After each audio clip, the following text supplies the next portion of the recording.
Linnea's official gameplay is finally out, and she is already looking like one of the best Geo characters we have ever gotten. So let's break everything down. Starting with her kit. She is a Geo sub-DPS whose entire kit revolves around Lunar Crystallized reactions. Her normal attacks are nothing special, just standard bow attacks like any other character. Her main kit revolves around her elemental skill, which has two forms, a tap and repeated taps. The key difference is that it changes her form. When you tap the skill once, she enters super awesome form. In this state, she deals off-field geo damage, and when Moondrift is nearby, she also deals AoE geo damage that counts as Lunar Crystallize damage. So she's not just doing off-field geo damage, but also adding extra Lunar Crystallize damage on top of it. Now, here's the simple way to understand it.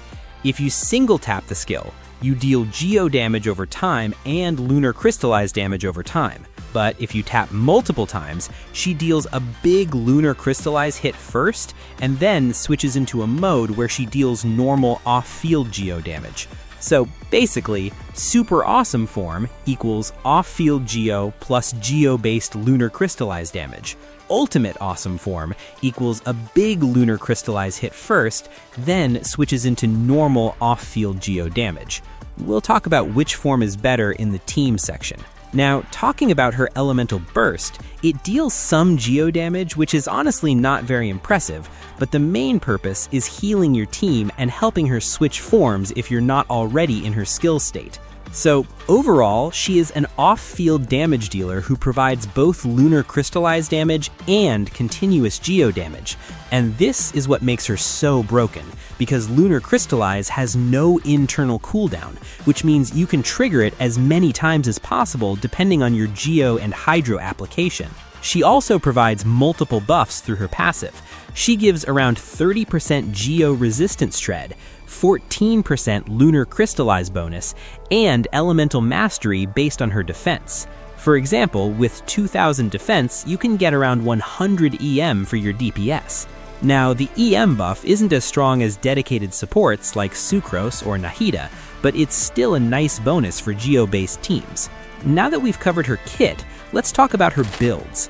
As mentioned, she is mainly a sub-DPS and a buffer, so her build priorities are slightly different. For talents, you want to prioritize her elemental skill first, and then her burst. Her skill is the main source of her damage, while her burst is mostly for healing, which you might not even need in most cases, since most Geo teams are already quite tanky, unless you're facing specific boss mechanics or playing with Farina. Now, talking about her artifact options, she honestly has a lot of flexibility here. Her best options are Husk of Opulent Dreams and the new Morning Star set. Surprisingly, Husk performs almost as well as Morning Star. The main reason is how much defense it provides, 30% from the 2-piece bonus and 24% from the 4-piece bonus, giving you around 54% defense total. Now, in teams with Zibai, Linnea's personal damage is not the main focus, so both sets perform very similarly. In that case, it mostly depends on your artifact substats. However, in teams with older DPS like Navia or Nouvelette, where Linnea contributes more personal damage, the Morning Star set becomes slightly better. So if you're farming from scratch, I would recommend going for Morning Star, since it is more universal. But if you already have a strong Husk set, then it will mostly come down to artifact quality. You can also run a 2-piece combination of Husk and Morning Star, which performs surprisingly close to the full sets. And even sets like Gilded Dreams can work if Linnea is your only Geo unit in teams like Nouvelette, Columbina, and Linnea. Now, talking about her weapon options, her signature weapon is extremely strong overall, not just for her personal damage, but mainly because of the team-wide buffs it provides. It gives high crit stats along with defense scaling, making it very solid for her own damage. But the real value comes from the passive.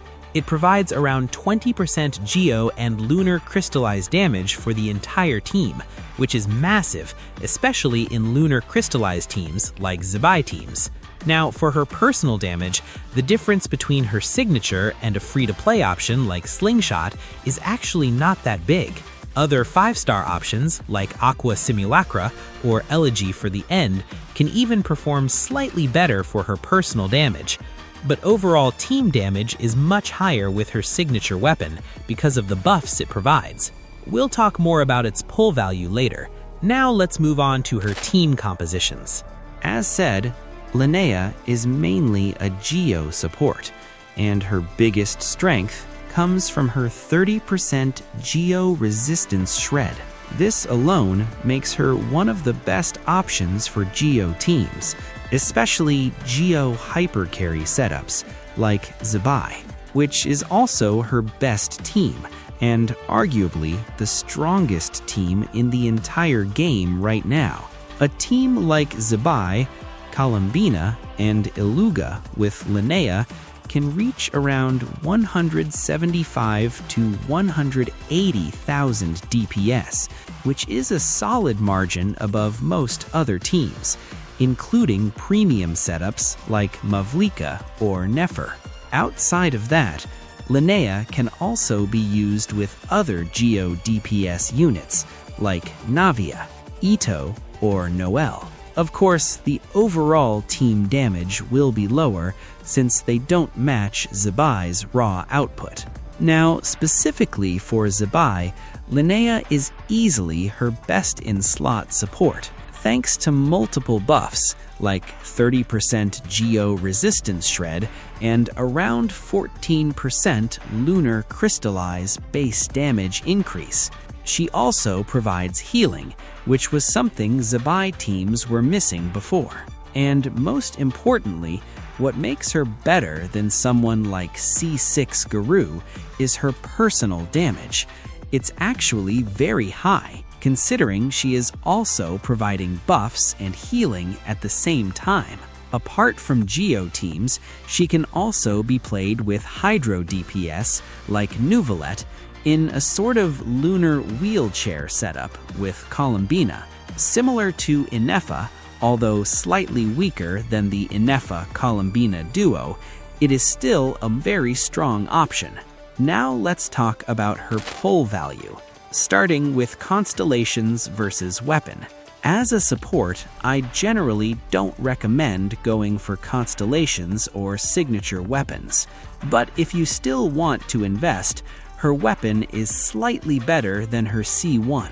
Not by a huge margin, but it also gives you a flexible weapon you can use on other characters, which makes it better for overall account value. Her C1 is only really worth it if you are planning to go for C2, because her C2 is a massive upgrade. It provides around 40% crit damage for Geo and Hydro characters, which benefits both Zibai and Columbina. So if you want just one upgrade, go for the weapon. If you want two, then go for constellations. Now talking about her C0 value. She is currently the best Geo unit you can pull for your account, even higher value than Xilonen. For lunar teams, she provides significantly better buffs, and even outside lunar setups, her personal damage keeps her very relevant. The only downside is that she is Geo, which means she has fewer team options compared to units like Inefa, since Geo reactions are more limited. But overall, she is still a very strong upgrade over Xilonen for most accounts. I hope that makes things clear. Let me know if you have any questions. Till then,